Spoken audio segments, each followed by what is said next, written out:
Okay, recording start हो गई।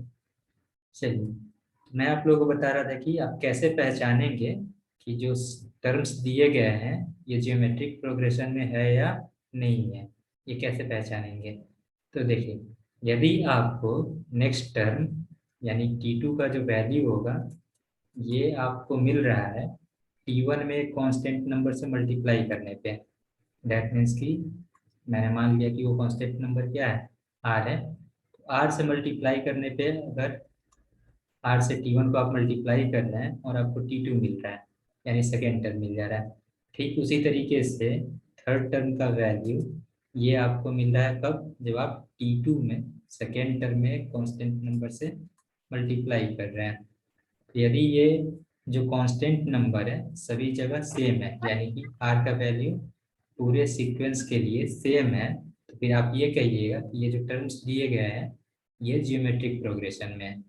इसी चीज को आप दूसरे तरीके से लिख सकते हैं, कैसे? T2 divided by T1 equal to T3 divided by T2 equal to T4 divided by T3। T4 divided by T3, यानी नेक्स्ट टर्म में आप पिछले वाले टर्म से डिवाइड करके जो रेशियो निकाल रहे हैं ये कांस्टेंट नंबर मिल रहा है पूरे सीरीज के लिए, पूरे सीक्वेंस के लिए। तो फिर आप क्या कहेंगे, जो गिवन टर्म्स है वो किस में है? जीपी में है, जियोमेट्रिक प्रोग्रेशन में। इसका डेफिनेशन आप लोग लिखिएगा। एंड वन मोर थिंग, इस कांस्टेंट नंबर को आर को हम लोग क्या कहते हैं? कॉमन रेशियो कहा जाता है। क्या कहा जाता है? Common ratio.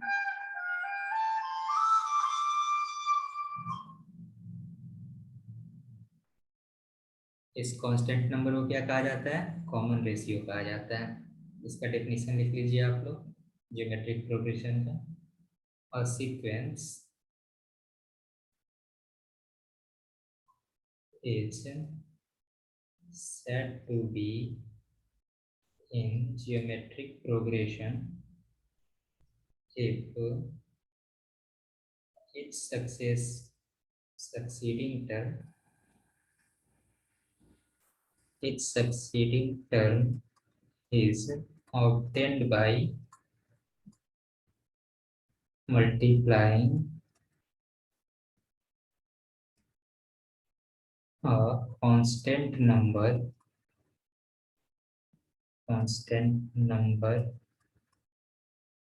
to the previous term, या फिर in the previous term, constant number in the previous term। That means यदि आप प्रीवियस टर्म में किसी कांस्टेंट नंबर से मल्टीप्लाई कर रहे हैं और आपको नेक्स्ट टर्म मिल जा रहा है और वो constant number through out the series same है, तो फिर ये सीक्वेंस क्या कहलाएगा? जियोमेट्रिक प्रोग्रेशन कहलाएगा। और इस कांस्टेंट नंबर को क्या कहा जाता है? That constant number is called common ratio. Common ratio generally, common ratio को हम लोग आर से डिनोट करते हैं। Generally it is denoted by r. अब आर के लिए आप जनरलाइज फॉर्मूला अगर चाहते हैं, जिस तरीके से हम लोग एपी के अंदर में कॉमन डिफरेंस को डिफाइन किए हुए थे और डी को फिर डिफाइन किए हुए थे हम लोग जनरल टर्म के टर्म में, यानी कि Tn-1 nth टर्म में से n-1th टर्म को सब्ट्रैक्ट करते थे, कॉमन डिफरेंस का वैल्यू मिल जाता था। उसी तरीके से आप लोग कॉमन रेशियो को भी डिफाइन कर सकते हैं। कॉमन रेशियो इक्वल हो जाएगा nth term divided by n-1th term के। इस तरीके से आप लोग इसको डिफाइन कर सकते हैं। अब हम लोग देखते हैं कि जीपी के जनरल टर्म को कैसे लिखा जाता है। तो यहाँ से जो रेशियो आ रहा है T2 divided by T1, T3 divided by T2, ये सभी इक्वल आ जा रहा है आर के। यही इसका डेफिनेशन है। बाय डेफिनेशन हम लोग लिख सकते हैं T2 divided by T1 equal to T3 divided by T2 equal to T4 divided by T3। Similarly आगे के टर्म्स आएंगे और ये सभी टर्म किसके इक्वल है, आर के इक्वल है, यानी कॉमन रेशियो के इक्वल है। तो यहाँ से यदि आप मान लो let first term of GP is a, यानी कि T1 का वैल्यू मैंने क्या मान लिया, ए मान लिया है। तो T2 का वैल्यू कैसे निकालूंगा, मैं कैसे कैलकुलेट करूंगा, तो यहाँ से T2 बाई T1 का जो वैल्यू है ये इक्वल है आर के। आप लोग इस तरीके से लिख सकते हो T2 divided by T1 equal to r, और यहाँ से T2 का वैल्यू क्या हो जाएगा, T1 मल्टीप्लाई आर के, और T1 का वैल्यू क्या है, तो ए है, तो T2 का वैल्यू क्या आ गया, ए आर के इक्वल आ गया। ठीक उसी तरीके से आप T3 डिवाइडेड बाई T2 इसका यूज करके आप T3 का वैल्यू कैलकुलेट कर सकते हो। T3 क्या आ जाएगा, तो T2 मल्टीप्लाई आर आ जाएगा, और T2 का वैल्यू कैलकुलेट कर चुके हैं हम लोग ए आर मल्टीप्लाई आर आ गया, तो ये क्या हो जाएगा, ए आर स्क्वायर। उसी तरीके से आप T4 डिवाइडेड बाई T3 करोगे इक्वल टू आर, तो यहाँ से आपको क्या वैल्यू मिल जाएगा T4 का, T4 का जो वैल्यू है ये इक्वल आ जाएगा T3 मल्टीप्लाई आर के, और T3 का वैल्यू क्या कैलकुलेट किया हुआ है हम लोगों ने, ए आर स्क्वायर, इसमें आप आर से मल्टीप्लाई कर दीजिए, तो ये क्या हो गया, ए आर क्यू। तो यदि आप यहाँ पे ध्यान दोगे तो फर्स्ट टर्म ए था, सेकेंड टर्म ए आर है, फर्स्ट टर्म ए था, सेकेंड टर्म ए आर है, थर्ड टर्म ए आर स्क्वायर आया है, फोर्थ टर्म ए आर का पावर 3 आया है। सिमिलरली आगे के टर्म्स आएंगे। अब यदि मुझसे कोई कह दे कि आप थर्ड टर्म कैलकुलेट करिए, फर्स्ट टर्म का वैल्यू गिवन है और कॉमन रेशियो का वैल्यू गिवन है, और कह दे थर्ड टर्म कैलकुलेट करिए, तो मैं आसानी से कैलकुलेट कर सकता हूँ इस तरीके से। बट यदि आपसे कोई बड़ा वैल्यू पूछ दिया जाए कि आप मुझे बताइए कि 100th टर्म क्या होगा, तो वहाँ पे इस तरीके से आप लोग T2 बाई T1 करके T3 बाई T2 करके कैलकुलेट नहीं कर सकते। क्यों, क्योंकि बहुत टाइम लग जाएगा उसमें। तो उसके लिए आपके पास में एक जनरल फॉर्मूला होना चाहिए, जिस तरीके से अरिथमेटिक प्रोग्रेशन के अंदर nth टर्म कैलकुलेट करने का हमारे पास में एक फॉर्मूला था, उसी तरीके से यहाँ पे भी आपके पास में एक जनरल फॉर्मूला होना चाहिए। तो फॉर्मूला हम लोग डिराइव कर लेते हैं, वो फॉर्मूला होता है क्या है और कैसे आता है। तो देखिए यहाँ पे जो टर्म्स आपने यहाँ पे कैलकुलेट किया हुआ है, इसी की हेल्प से हम लोग जनरल टर्म कैलकुलेट किया जाएगा।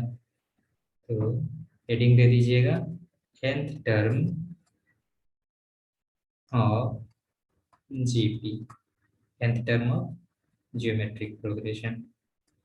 इसमें आप कुछ पैरामीटर्स एज्यूम कर लीजिए, जैसे कि let first term of GP is a and common ratio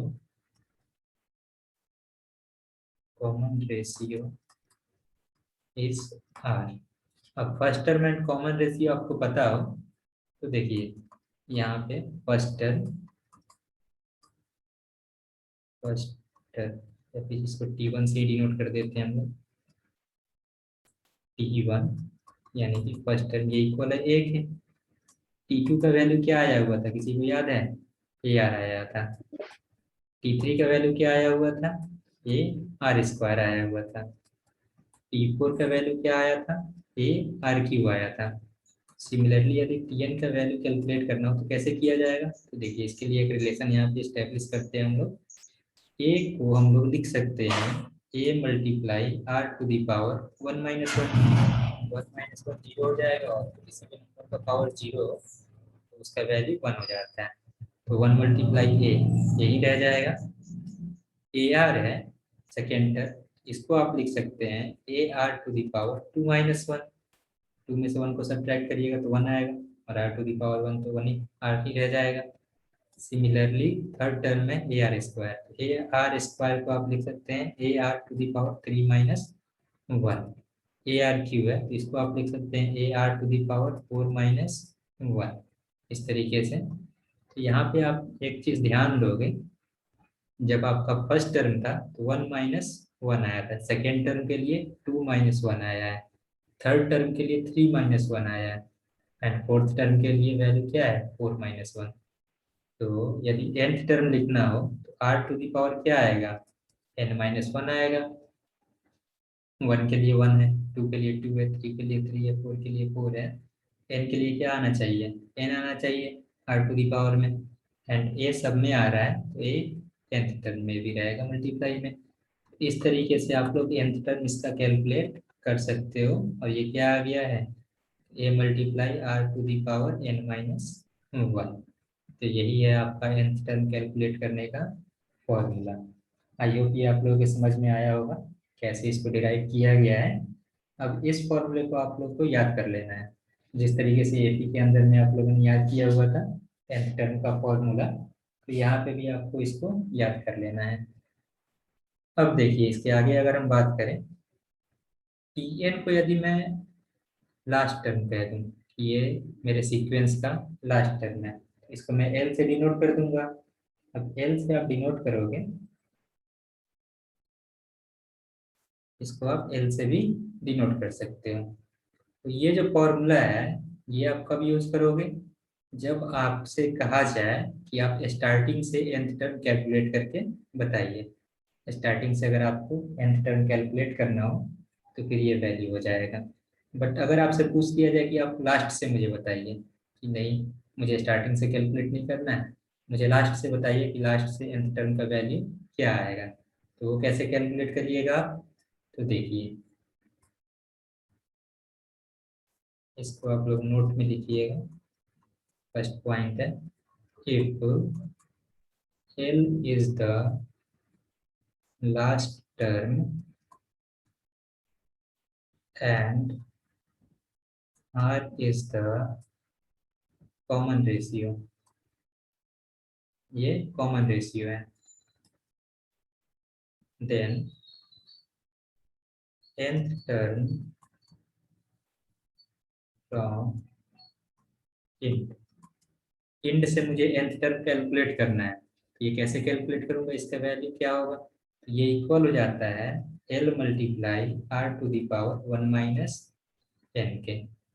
यानी अगर आप लास्ट से कैलकुलेट कर रहे हो तो उसके लिए फर्स्ट टर्म क्या हो जाएगा, एल हो जाएगा, और कॉमन रेशियो का जो वैल्यू होगा वो 1/r आ जाएगा।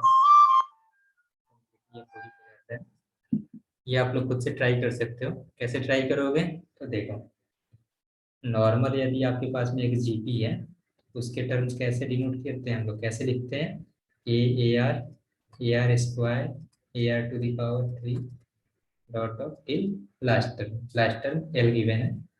अब यदि मुझे लास्ट से nth टर्म कैलकुलेट करना हो, लास्ट से nth टर्म कैलकुलेट करना हो तो कैसे किया जाएगा, तो इसी सीक्वेंस को मैं उलट के लिख दूंगा।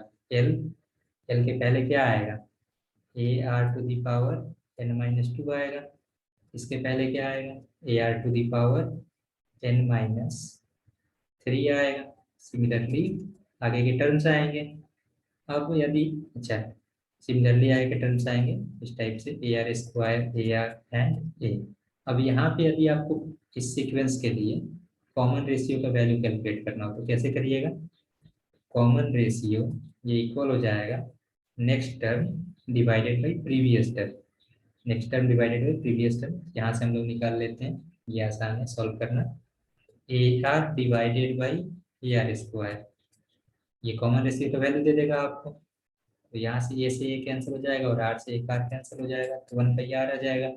तो इस सीक्वेंस के लिए जब मैंने इस सीक्वेंस को रिवर्स करके लिखा है तो कॉमन रेशियो का वैल्यू क्या आ गया, 1/r आ गया है, एंड फर्स्ट टर्म क्या हो जाएगा, एल हो जाएगा। तो nth टर्म यदि आपको लिखना हो लास्ट से तो इसको आप लिख सकते हो equal to first term, that means की l multiply common ratio 1/r to the power n - 1। यही है इसका जनरल फॉर्मूला। अब यहाँ पे आप क्या करो, 1/r को r टू द पावर -1 लिख लो, r टू द पावर -1 और पावर उसका है n - 1, तो पावर वाला टर्म आपस में जब मल्टीप्लाई होगा तो ये हो जाएगा r to the power -n +1, इसी को थोड़ा अरेंज कर दोगे, l multiply r to the power 1 minus n आ जाएगा। तो यही यहाँ पे डायरेक्टली ये फॉर्मूला लिखा गया है, इसको आपको क्वेश्चंस में यूज करना है। अब यदि ये आपके समझ में आ रहा हो तो हम लोग आगे बढ़ते हैं। देखिए कुछ ऑब्जर्वेशंस हैं जो आपको पता होनी चाहिए। जैसे मैंने जो nth टर्म का फॉर्मूला कैलकुलेट किया है तो वो क्या आया हुआ था, a multiply r to the power n minus 1। अब यदि किसी किसी क्वेश्चन में ऐसे डिनोट रहेगा, ऐसे मतलब टर्म्स दिए गए रहेंगे, जैसे कि टर्म्स इंक्रीजिंग जीपी है। इंक्रीजिंग जीपी का अर्थ क्या होगा ये समझ में आना चाहिए आपको। उसके लिए r का जो भी वैल्यू आएगा वो ग्रेटर देन 1 होना चाहिए। That means if a is greater than 0 and r is greater than 1, common ratio का वैल्यू 1 से बड़ा है, then gp is increasing, then geometric progression is increasing। ये आप लोग समझ सकते हो आसानी से, मैं एक एग्जांपल लेकर के भी आप लोगों को समझा दूंगा इसका। And if r is less than 1, r is less than 1 and greater than 0, 0 से 1 के बीच में अगर इसका वैल्यू हो, उस केस में gp कैसा मिलेगा मुझे, r is greater than 0 and less than 1, 0 से 1 के बीच में यदि इसका वैल्यू लाई कर रहा है उस केस में then gp is geometric progression is decreasing। For example देखिए यहाँ पे, ये तो ऐसे ही सबके समझ में आ रहा होगा बट फिर भी यहाँ पे ध्यान से देखिए। यदि आप a का वैल्यू ले लें 2, सपोज 2 ले लिया मैंने, एंड r का वैल्यू ग्रेटर देन 1 चूज करना है मुझे, r का वैल्यू मैं 3 ले लेता हूँ इस तरीके से। तो जो जीपी के टर्म्स मुझे मिलेंगे वो क्या क्या होते हैं, a r square, a are cube.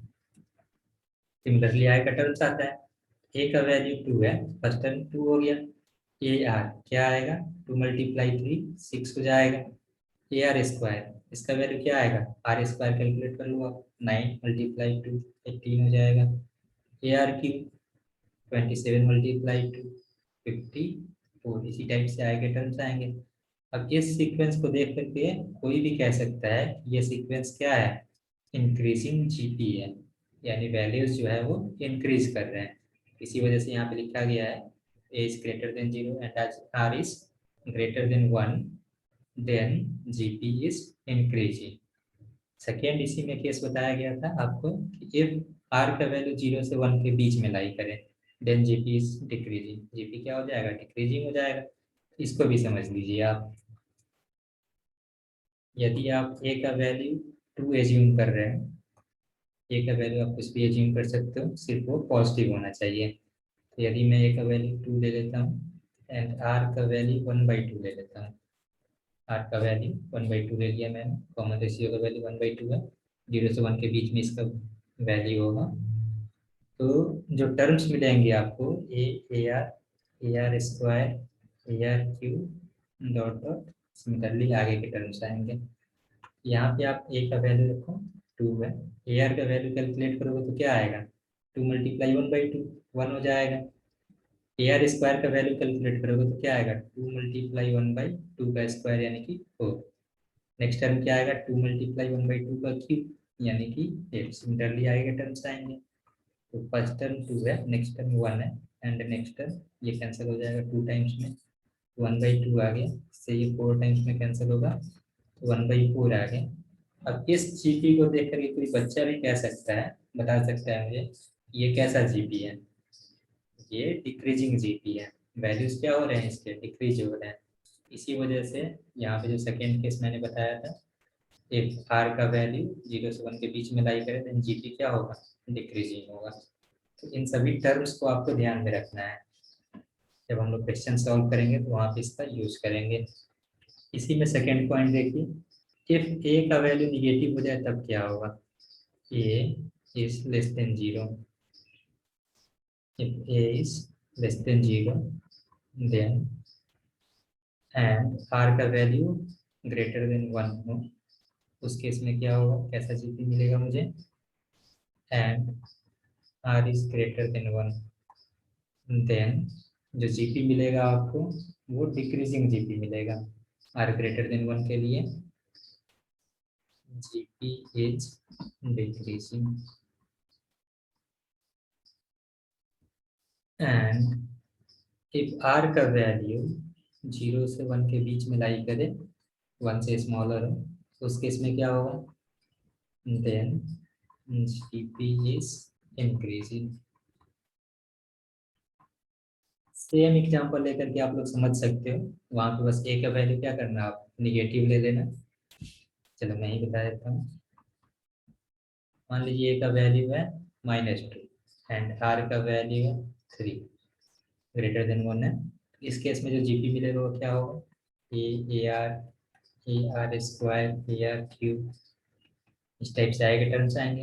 पहला टर्म -2 है, दूसरा क्या हो जाएगा -6 होगा, तीसरा क्या होगा -18 होगा, नेक्स्ट क्या हो जाएगा -54, डॉट डॉट। तो इस सीक्वेंस को देख करके आप लोग मुझे बताइए कि ये कैसा सीक्वेंस है, क्या ये इंक्रीजिंग जीपी है या फिर डिक्रीजिंग जीपी है। वैल्यूज क्या हो रहे हैं, डिक्रीज हो रहे हैं, नेगेटिव साइन है तो वैल्यूज डिक्रीज हो रहे हैं। तो ये पहला केस हो गया। सेकेंड केस के लिए आप देखिए, ए का वैल्यू -2 ही है और आर का वैल्यू मैं ले लेता हूँ 1/2। आर का वैल्यू मैंने ले लिया 1/2। तो इस केस को आप सिंप्लीफाई करोगे, जो टर्म्स मिलेंगे ए आर स्क्वायर, मतलब ये आई के टर्म्स आएंगे। ए का वैल्यू -2 है, ये हो जाएगा -2 multiply 1/2, -2 multiply 1/4, -2 multiply 1/8। Similarly I के टर्म्स आएंगे, कैंसिल कर दो, जो टर्म कैंसिल हो रहा है 2 से ये 4 टाइम्स में कैंसिल। फर्स्ट टर्म क्या आ गया -2, सेकेंड टर्म क्या आएगा -1, थर्ड टर्म क्या आएगा -1/2 एंड नेक्स्ट टर्म क्या आएगा -1/4। इसको देख करके आप लोग मुझे बताओ कि क्या ये इंक्रीजिंग जीपी है या फिर डिक्रीजिंग जीपी है। यहाँ पे ये जो जीपी आया था ये कैसा जीपी था, ये डिक्रीजिंग जीपी था, डिक्रीजिंग जीपी। ये कैसा जीपी है, इंक्रीजिंग जीपी। आई होप ये समझ में आ रहा होगा आप लोगों के। यदि ये समझ में आ रहा है तो फिर हम लोग nth टर्म के लिए कुछ क्वेश्चन कर लेते हैं।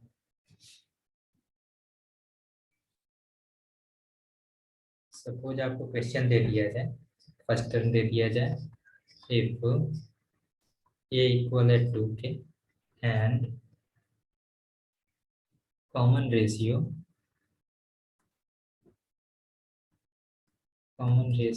इज 1/2, देन फाइंड द, और क्वेश्चन आपसे पूछा जा रहा है फाइंड द टेंथ टर्म,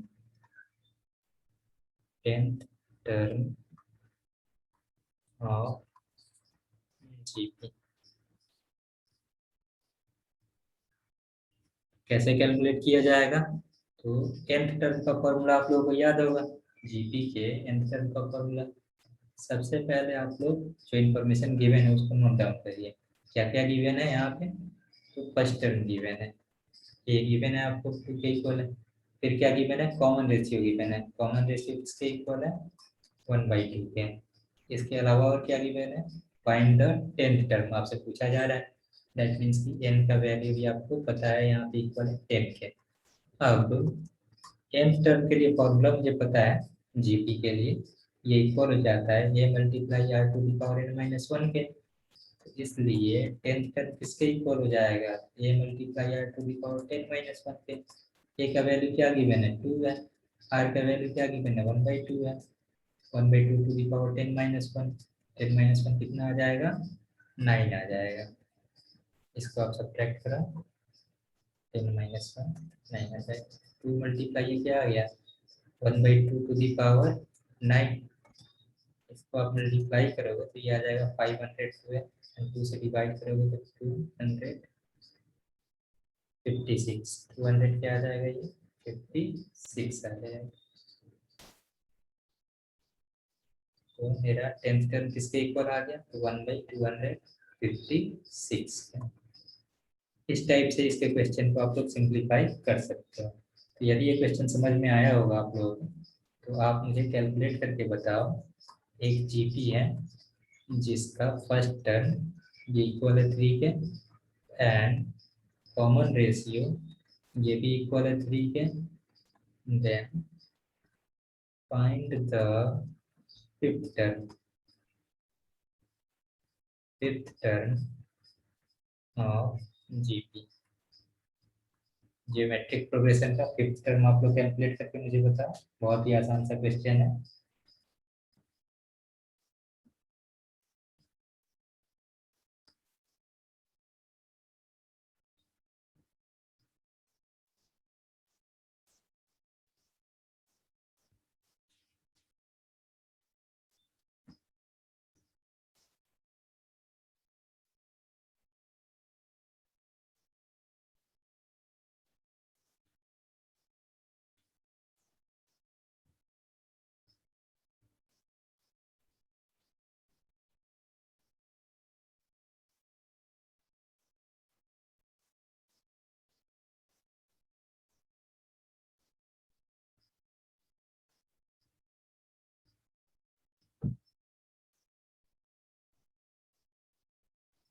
इतना टाइम नहीं लगना चाहिए इस क्वेश्चन को सॉल्व करने में।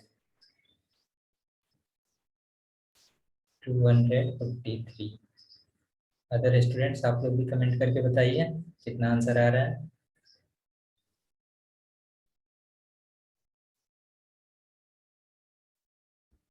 इससे आसान क्वेश्चन इस टॉपिक के ऊपर बन ही नहीं सकता है। ये सबसे आसान क्वेश्चन है इस टॉपिक के ऊपर। बिल्कुल ही जीरो लेवल से मैंने स्टार्ट किया है।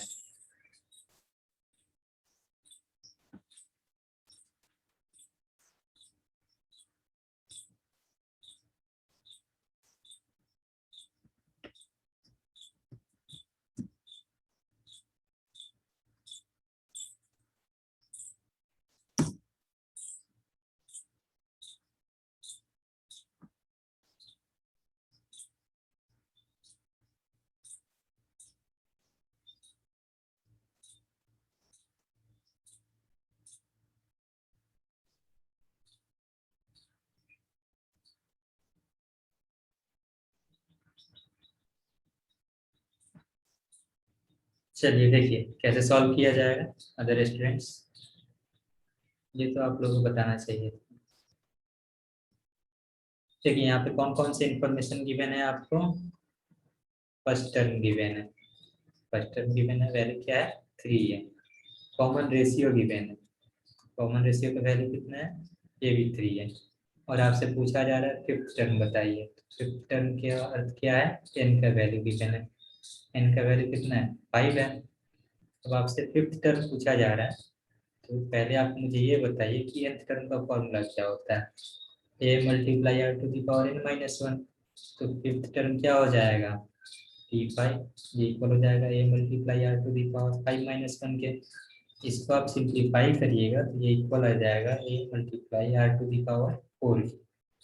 अब a एंड r का वैल्यू भी आपको पता है, तो उसको यहाँ पे बस पुट कर दीजिए और सिंप्लीफाई कर लीजिए। a का वैल्यू 3 है, 3 मल्टीप्लाई r का वैल्यू भी 3 है, 3 to the power 4। 3 multiply 3 to the power 4 को आप सिंप्लीफाई करिएगा तो ये आ जाएगा 81, और इसको मल्टीप्लाई करिएगा तो 243 आपका आंसर हो जाएगा।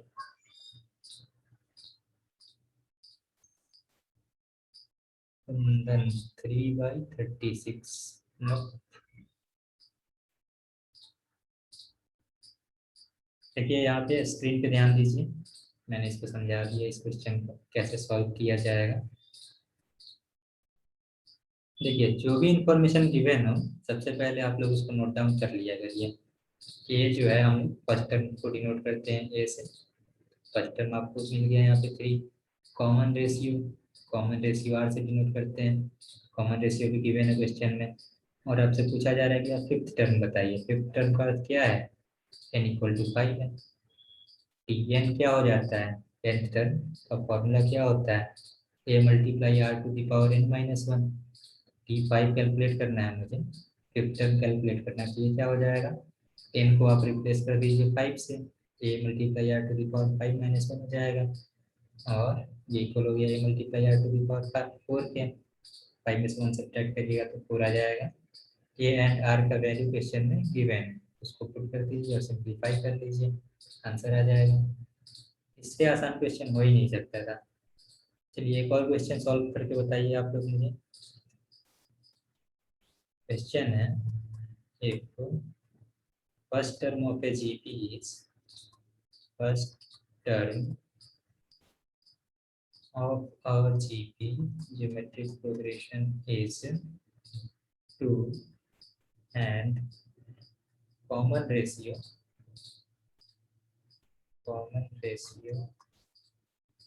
is also 2 is 2, then find ninth term of GP।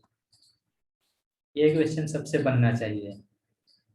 अभी क्लास में 6 स्टूडेंट क्लास अटेंड कर रहे हैं, तो ये क्वेश्चन 6 स्टूडेंट से बनना चाहिए।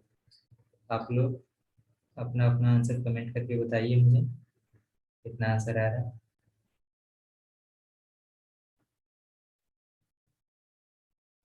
विदिन 1 मिनट के अंदर बन जाना चाहिए क्वेश्चन।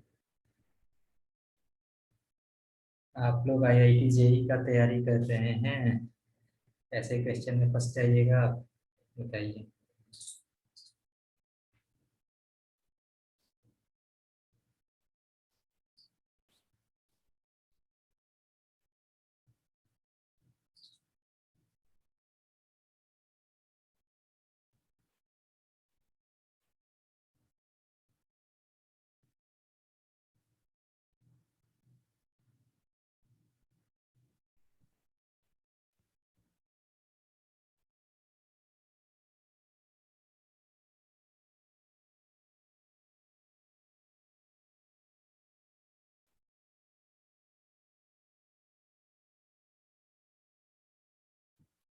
फाइव 512।